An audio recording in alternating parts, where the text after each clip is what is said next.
বাসার টপিকটা বাদ দে ভাইয়া, প্লিজ। বাসায় জানাজানি হলে হয়তো হতে পারে আমাদের পড়াশোনাটা বাদ দিয়ে দিন ভাইয়া।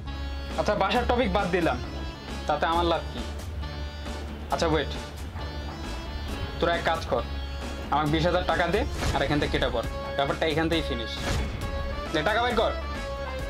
আবে দেরি করিস কেন, টাকা বের কর। ভাই 20,000 টাকা কোথায় পাবো ভাইয়া? আমরা স্টুডেন্ট মানুষ।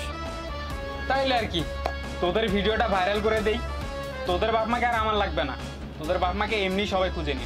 প্লিজ ভাইয়া, প্লিজ। এত টাকা তো আমাদের কাছে নেই ভাইয়া। এই চালু 20,000 টাকা বাইর কর, নাহলে তোদের ভিডিও ভাইরাল করে দিব।